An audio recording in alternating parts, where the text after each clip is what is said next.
This is the Halftime Show with Omar Al-Duri on Pulse 95. It sure is that time. It's the Halftime Show with Omar Al-Duri. I am your host, covering everything sport, international, local. Boy, do I have a wicked show in store for you today. Now, it's not just because he played for my team. You know how I feel about my team at the moment. I'm kind of mixed about it. It's also because he had a wicked career. He's had a book out recently. He was the most expensive teenager moving to Arsenal from Notts County and played the Champions League final in 2006-2007. Jermaine Pennant scored a hat-trick on his full Premier League debut, played in the Champions League final and went to play for Real Zaragoza, Arsenal and Liverpool. He's played for some of the best managers in the world, which I'm going to pick his brain on, and is now doing other wicked things in football. He's made over 350 appearances for 15 clubs, and we sit down with him today to go over his wicked career. Make sure you tune in. Remember, guys, don't distract yourself. Don't get yourself in a twist. Go get yourself some water, get yourself something to drink, and come back here on the only place to be at 3, the Halftime Show on Pulse 95. This is the Halftime Show with Omar Al-Duri on Pulse 95. We are back. Welcome back to the Halftime Show with Omar Al-Duri. I'm really happy that we're going to get a chance to spend this hour together, and we've got a wicked guest in store today, Jermaine Pennant. Welcome to the show, my man. Thank you. I'm happy to be here. Hey, listen, it's great to be here. We've had a chat. I feel like we've had the first show in the car on the way here. That was good. That was really good. A lot of information. I was picking his brain on a lot of things. Man, where do we start with you? Listen, you've done some great things in your career. Notts County is where I want to start with you. Yeah. What was it like being the next prodigy to hit English football? Do you know when you're at that age, you don't? It doesn't really affect you. You hear all the fuss and you hear the headlines in the newspapers, but it doesn't really affect you. You just go out there, play your football, you enjoy it. You know, even when you're at home, you're playing football with your mates. Yeah. It really doesn't, drill in or sink in you. Yeah. It's when you start getting a little bit older and you start realising that, you're starting to get recognised. That's when, you think, oh, hold on, I'm a big deal now. Yeah. What age was that when you started to get recognised?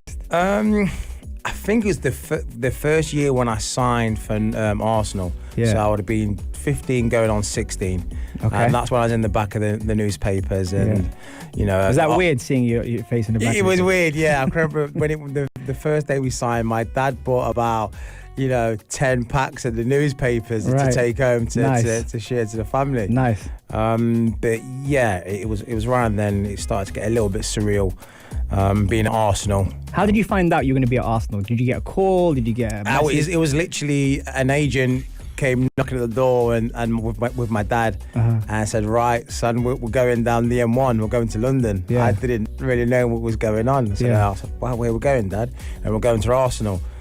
So I was like, oh, okay, great. From Notts County to Arsenal, it's always a young player dream to play at big clubs and against and with big players. So it was great. You walk into that dressing room now, day one, look around. Who are the players you're seeing? Oh, it's daunting, let me tell you that. So let's just start with, you've got Thierry Henry. Oof. And then look to the left, you've got Dennis Bergkamp. Yeah. And you've got Robert Perez, Patrick Vieira, Emmanuel Petit, Mark Overmars, Ashley Cole, Tony Adams, David Seaman. What's going through your head as a youngster going into that kind of dressing room? Well, at that age, I didn't get, shoved straight in. Yeah. Because obviously we stayed with the academy because I was so young. Yeah. But obviously on the training pitch and the next to us, and every day, getting changed and walking onto the pitch and seeing them train next to you. Sometimes we just stand there and we didn't train yet. We let them start and just have a little, stand there in awe and go, oh my God, just watch how they're doing, how, big Arsene Wenger will take the sessions and how he interacts with the players.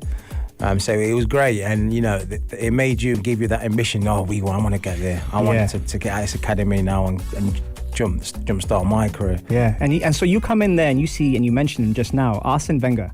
You see him taking these sessions. Now, a lot has been said about when he came into English football, how he revolutionised English football. How was his training sessions? Oh, it was fantastic. And to this day, I will say he's been one of my best coaches, or if not the best coach, my manager football coach. So it was just different back then. Yeah. Little simple things like passing the ball. He would hate it if you would pass the ball behind the player, or if you pass it and it had a couple of bobbles, we had to take a few touches. He would hate it because he said that's a split second gone. And in football, that is massive. So it always introduced the possible in front, so he has to run onto it without really, having a second touch. You can take one touch into his play, and then, that gives you that little bit of advantage. Simple things like that where you'd think, that's nothing, but actually, you used to get crazy when you didn't do it right. And also a lot was talked about the sports science element of things when he did come in and he switched up everything. Oh yeah. How much of that was a drastic change? Yeah, it wasn't great, Waking up first thing in the morning, there's no orange juice. He wouldn't let you have oranges? No, it was water. Really? It was water, okay. Yeah. I think because of the orange juice, there's sugars and whatnot. So, you'd have your syrup kind of drinks, which was, destined and very specific to your body. Yeah. And how, what your body needs. Yeah. But yeah, there was no Cokes, there was no lemonades flowing about, there was none of that. Yeah, so it was tough at times, but you get used to it. Yeah, and I remember one of my favourite footballers of all time, Ian Wright, saying, "But no biscuits at half time." Oh. What was it like? No. What did you guys have at half time in between? You used to have these little sachets of jelly. Okay. Energy kind of boosting. Electrolytes. Yeah, electrolytes, stuff like that, and stuff, and electrolytes in your drinks as well, in your waters. Right. And this might sound weird, but it would also give you sugar cubes. Square, the square sugar cubes? Yeah. It would give like a couple of them. Just sugar cubes, put it in, let it dissolve. Yeah. Yeah. Because Okay. that glucose, the sugar, will just literally give you, that's what energy is. So that's what and it'll give you a burst of energy. Interesting. So in those, what was the dressing room like at that time? I know eventually you broke into the team, but what was it like at the time? With a lot of it's been made of, he doesn't really talk to the players as much. He doesn't really talk as much or get involved. He lets the players lead the dressing room. What was that like? He didn't really get verbally angry half time. Your team talk. He didn't really do that. He had the personalisers and the captains there who did that. So you had Patrick Vieira, who was vocal. You had Tony Adams at the time when he was captain, was very vocal. Yeah. And Thierry, if the game wasn't going well and he wanted more out of his players and himself, he'll be vocal. Yeah. So you had a lot of people who would only do that if the game ain't going well. So he didn't need to also get involved as well, but he would obviously give his input, his tactics, see what's right, what's wrong, what they can change, and then he'll let the boys talk amongst themselves and organise it. If he kicked off, then it was something really bad. Really? Yeah, for him to kick off, has he ever kicked off when you were in the dressing room? Yeah. Yeah. I think Thierry was shouting at someone, and he just like stood up. I went, Thierry, no, enough now. This is enough. And Arsenal's big. He's a big guy. He's a big guy. So it was a little bit daunting. I was like a little kid going, oh my God. Yes, sir, okay. I'm not looking. You went to play for Watford, Leeds, Birmingham, Liverpool, Portsmouth, Stoke, Wolves, Wigan, Tampines Rovers, FC. You played for a lot of it. How has the cultures helped you shape as a personality, as a character? Yeah, it definitely does help. Different cultures, different styles, different managers. It definitely does, create you as a human being. Yeah. Not being narrow-minded and seeing different ways of life. Of course, it's going to help me, and I've respected it even more. Yeah. Sometimes you can have it fantastic. Sometimes you've got to, dig deep with training kit and training grounds and facilities. So I've had best of both. Put it that way. Wicked. Very, very interesting. You got to stay tuned for more, though, because coming up next, we're talking about the importance of mental health in the game and in life with my man Jermain Pennant in the building. He's got me mixed up tongue twisted because he plays golf with Jermaine Genius and Trevor. I was going to say Trevor Nelson. Trevor Sinclair. See where you got me going? I'm missing London too much. Stay tuned for more on the only place to be at 3, the Halftime Show on Pulse 95. This is the Halftime Show with Omar Adori on Pulse 95. Sure is that time. It's the Halftime Show with Omar Adori. I'm your host, catching everything sport, international, local. Remember, you can always catch our shows on podcast, Apple, Spotify, SoundCloud, or Angami, or even if you prefer a visual and want to see my guest's face, then go over there on the YouTube channel, Pulse 95 Radio. You can catch our shows thanks to Super Mario and Gabby in the Pulse 95 Radio team who make it work. Right, okay, let's get straight into it. Jermaine Pennant is in the building. We're talking a lot behind the scenes. That's why I'm cracking up. My man's in the building. Thank you very much for joining, my man. Listen, it's a pleasure. Hey, listen, we've had good chats already, and I think the behind the scenes is just as good as what we're talking on air. But one of the things we talk about a lot when it comes down to the game, and some of the people asked it on the Insta Live, is mental health. Yeah. Now, where is a footballer mentally when he no longer can do what he loves doing for a living? I say it's probably the lowest point of his career and his life. It's a very, very hard to adapt from going from, waking up every day, seeing your teammates, training hard, putting your body through, that intense regime, having a lifestyle from, at the age of 16 till your late 30s. Yeah. Then all of a sudden, that's taken away. It's definitely, it's hard to, change that and change that mindset, and you get very low. Not probably for many different reasons. The financially stable side of things can start creeping in, and you start worrying about where's my work coming from, where's my next job going to be, how am I going to get to pay the mortgage, or just whatever. Everyone have different situations, and there's also I miss seeing my friends, I miss seeing my teammates, I miss that rush, I get that adrenaline from when I'm at training and playing in front of them fans, and that all gets taken away. It's tough. So you have to be very strong, and if you've not prepared yourself for that time, then people really go to a dark place. Yeah, and when you're playing in your career, how does a player deal with not playing when they know they have a lot to offer on the pitch? Yeah, that's one of my dark sins. Yeah, it is. Honestly, it's one of the worst, because, like I said, you love playing football, and there's no better buzz than being on that pitch. And it's no fault to the player who's in front of you if the manager picks him, but you feel you're better. The coach probably knows you're better, but you're not getting that chance to showcase your skills. Yeah. And you're sitting on the bench after game, after week, after game. It drags you down. It starts getting to you and eating at you. And then if you're not professional, you're not mentally strong, you will then start slipping and coming off the rails. And then you'll start not giving it 110% or 100% in training. Yeah. You start losing a little bit of focus. You start sulking around the training ground, and the manager will see that and pick on it and use that as an excuse not to play you. And then you just find yourself slipping down the order slowly by slowly. See, that's interesting. How much training happens off the field?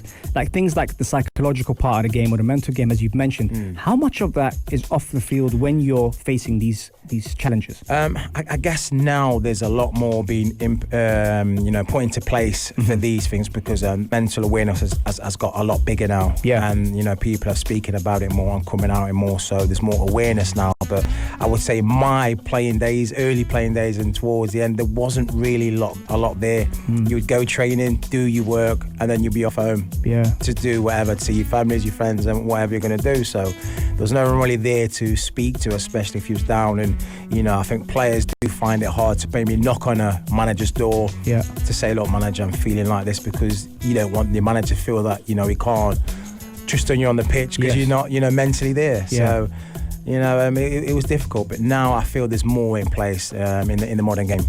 So interesting. See, I told you guys, we're already 2 segments in. Yeah, Dan is coming up, so I'm going to let that happen. And as soon as we come back, I'm going to put Jermaine through the fire round. You know what to expect in the fire round. He's going to be right back after the Adan. Enjoy. This is the Halftime Show with Omar Adori on Pulse 95. It's that time. It's the Halftime Show with Omar Adori. Now, if you're just tuning in and kicking yourself for missing the show, don't worry, you can catch us on Apple, Spotify, SoundCloud if you like the podcast. Or even if you prefer a visual, head over to the YouTube channel, Pulse 95 Radio, and you can catch all our shows thanks to Super Mario and Gabby in the backroom staff for doing some great things with the episodes. Right, Jermaine. Let's go. Fire round time. I was going to say fire in the booth. It's fire round time. So for all those that are wondering, what is fire round? Fire round is basically where I put the guest under the fire round to ask him questions or topics that he can comment on. He's got one word up to a sentence and nothing is wrong. It's just an opinion. So let's see how he feels about it. Let's get the music going on. Oh, see, now you know it's serious when we've got some Skepta. All right. I'm nervous. This is coming from someone who's played the Champions League final. All right. Toughest defender to play against? Oh, easy. Ashley Cole. Veganism. Not me. First track that comes to mind on your playlist? Chris Brown, Undecided. Okay, undecided. Best football moment? Champions League final. Role model? John Barnes. Martin Keown. Scary. Favorite current athlete? Stephen Curry. Oh, nice. Okay. Yeah, Stephen Curry. If you could sit around a table with anyone around the world, who would it be? Could be two. I'll give you two people if you want. I want Barack Obama Okay. and Tiger Woods. I didn't see that either. Most influential manager? Oh, that's a tough one. Thank you. Arsene Wenger. Nice. Tea or coffee? T. Best captain? Steven Gerrard. Harry Redknapp. Absolute character. Tony Adams. Fantastic captain. Dennis Bergkamp. Absolute monster. Nice. Very nice. Why did chicken cross the road? To get to the nuggets. Who would you rather be playing for, Pep Guardiola or Klopp? Klopp all day. Klopp all day long. How do you reset? Meditate. Very nice. Is there any footballer out there that reminds you of you when you were playing? I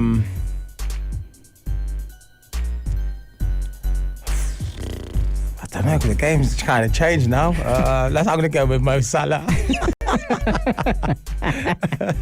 All right. Thierry Henry or Brazilian Ronaldo?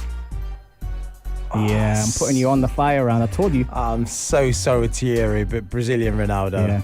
Aguero or Harry Kane? Aguero. Rio Ferdinand or John Terry? Rio. Peter Crouch. Oh, man, he's hilarious. He's hilarious. I love him. Mane or Salah?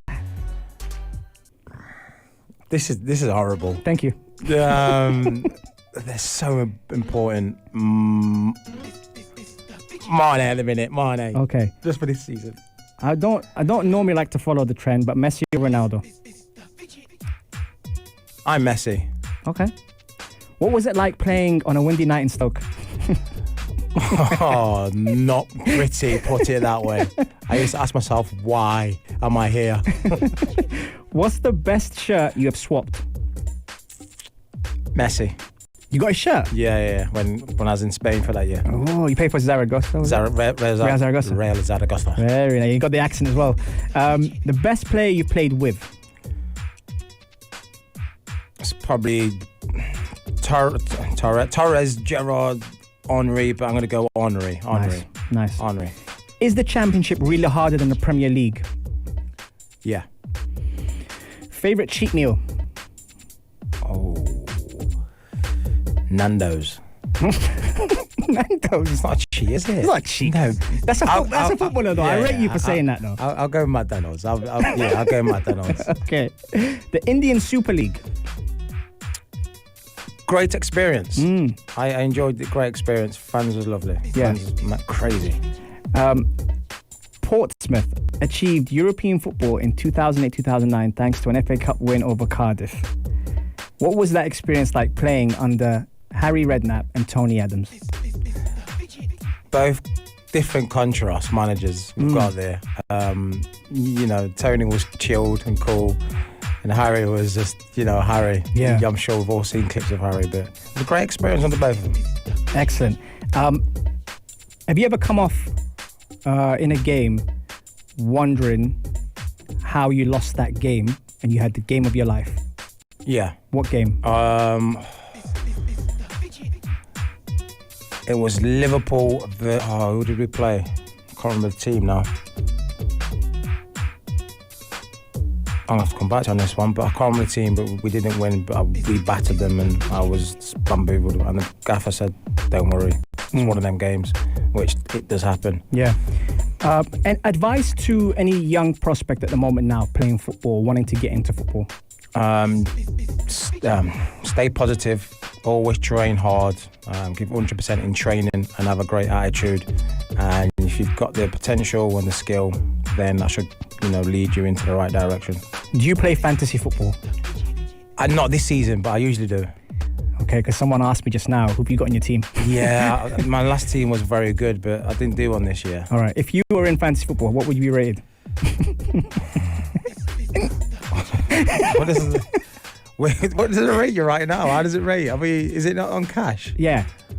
So let's say you've got Salah at 12 mil, 12.5. 12.5. Yeah, and then you've got the Suchek at 5.5. I'm giving me probably 8, close 8. Hey, I'll take 7.98. I'll take that. Listen, you've done pretty well, man. You've done. Unbelievable. It is unbelievable. You're right, and it has been another one. Your experience on the halftime show. I thoroughly enjoyed it. And if I'm back in Dubai, which I'm always in Dubai, I'll definitely come on again. Excellent. Well, we got one more segment coming up, guys. So just enjoy a little bit of Maria on Pulse 95 Radio on the halftime show, and the only place to be at 3, the halftime show on Pulse 95. This is the halftime show with Omar Adori on Pulse 95. Salam and welcome back to the halftime show. Thank you very much for spending this time with us today. Jermaine Pennant's in the building. We've had a wicked show. And if you're tuned in on the Instagram live, thank you very much for all your comments and your questions. It's been fantastic. And also thank you for everyone who's tuning in on YouTube live as well. Boom, there. Thank you very much for sending us your energy and your love. We've loved it. The fire round was actually one of my favorites. I'm not going to lie. From all the fire rounds we've done, because I put him on the spot a couple of times, the chicken rolled nuggets one, I think it probably stands out for me, and the Nando's conversation. So if you did miss it, head over to the YouTube channel, check it out. Wicked show. Right, couple of questions I was asking Jermaine. We had some questions coming in. Who said that? Oh yeah, Masoud asks how does he maintain mental peace when he needed to deal with uncertainty? That's a good question. Yeah. You've just got to stay focused. You've got to stay focused on game at hand, what your objective is, and if it's going to start affecting your career. Mm-hmm. So if you don't stay focused and be a professional in that sport, wherever it is, when your chance comes and you're not, ready, you're going to jeopardize your career in ways. So it's like, biting your nose to spite your face in a way. Yeah. So you've got to keep strong, have good people around you, family, and just stay on the straight and narrow as best as can. Yeah. And you're someone that's been very open and very honest about your career, which is something that I really admire. If you could go back and speak to younger Jermaine Pennant right now, talented, a young prodigy, someone that's coming on the scene and gets an opportunity to join a big club, would you tell them take your time in the academy or jump 100%. Up to a big club? I would say enjoy your football. There's no rush. If you're a talented player and these teams want you, they're still going to want you in a year or two, and if not even more so if you're doing well at a smaller club. Find your feet, get used to it. Playing in first team football, getting that experience, because then when you do jump up to a bigger league, a big competition, you're ready already. You're prepared, and you're going to get that attitude, you're going to get that professionalism in you. So that would be my advice. Can I ask you a question as well? Why do English players go to Germany? What is it about Germany that develops talent? It's a great question. I think they're just not scared of playing young players. And the football, it must be a little bit, easier, not as fast as the Premier League, because Premier League's the fastest paced game in all the leagues. So I guess that the teams are not scared to nurture young players and get the best out of them. And the way they play their football must suit, English young players. So I feel in England, obviously the team is so in demand in England, and they're fighting for everything, so they're scared to nurture young players and take that risk. They'd rather just send them off and let's see if they get the potential in Germany and bring them back when they're starlets. It's somewhat of a factory Germany's turned into. We've seen Jude Bellingham go there, you've seen players like Reina go there, you've seen players like Haaland go there as well. When it comes down to that, why can't we but UK do that where we have academies or divisions for players to be nurtured? Yeah. Or is that because Germany is a higher level? Germany is a higher level. You look at their youth setup, their youth team, national youth team, 3/4 of that went on to the first team and won the World Cup. Yeah. So I feel Germany's got a better way of nurturing, and sending youth players off into academies to nurture is not as good as playing against your teams like Bayern Munich, Dortmund, Berlin. So if they're going to get that opportunity playing in that kind of league, they will obviously, come back a better player. Yeah. Hassan's got a question here. Who's going to win the title this year? It's tight. It's going to be a lot tighter than last season, 100%. But I'm going with the mighty Reds, and that's not Man United. That is Liverpool. I repeat, not Man United, Liverpool. That's a good point. Has he been to any pro women's matches? Almas is asking. I don't think I have been to, but I've watched. Yeah. I've watched some games. I've watched the World Cup women's, and I was heavily invested in that. What do you think of that? I think there's some good players out there. Some very, very good women players. I enjoyed the football. American Christian Pulisic developed with Dortmund. That's what Almas is saying. She's a big footballer as well, and she's saying, do you have any favourite women's players? I do. It was a right back for England. Lucy Bronze? Yes. Yeah, I didn't do that. See, man. Yeah. No, she was. I thought she had a wonderful World Cup. Yeah. Great. Athleticism, fantastic. Up and down, and skill. So I thought, Lucy definitely was. Here's a question from me to you. When you were playing at Arsenal, did you ever play against the women's? Nah, I don't think that would be fair. Like, they were really good. They was good at one point, weren't they? They won the quadruple. Yeah, they went on to some big things.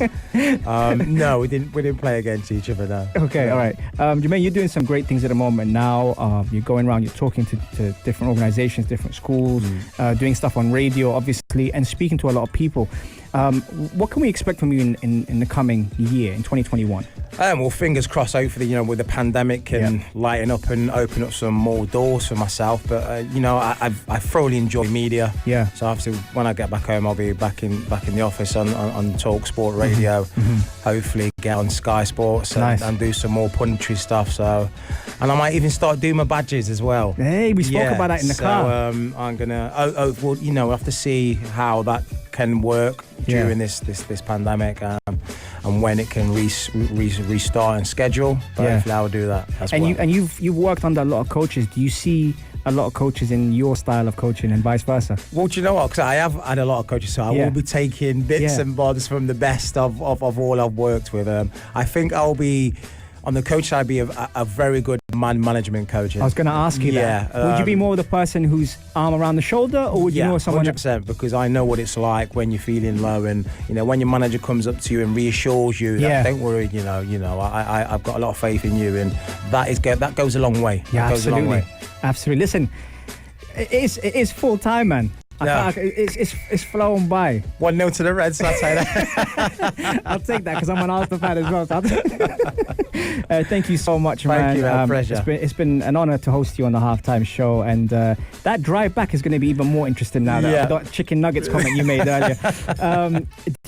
Can they follow you on social media as well? Of course, again, Jermaine Pennant. Just feel free to follow and interact, and I'll do my best. Fantastic. Thank you very much, man, and thank you guys for listening and tuning into the halftime show. As always, we produce the best guests in town, and Jermaine has been here and been an incredible guest. I'm going to actually put this up on YouTube as well, so the fire round, you're going to definitely want to watch out. If you've missed it, you can catch us every Monday, Wednesday and Saturday 3 to 4, and thanks to Super Mario and Gabby, they will have the shows up. Jermaine, appreciate you, my bro. I love so mine. All right, take care, guys. All the best. Have a great day. Afternoon Karak is up next with Aisha Al-Mazmi and Mikael Atiyah. Enjoy. Peace and love. I'm out. If you liked this episode of The Halftime Show, drop a like and subscribe. 95. Be sure to follow us on Instagram for all our daily updates and top stories.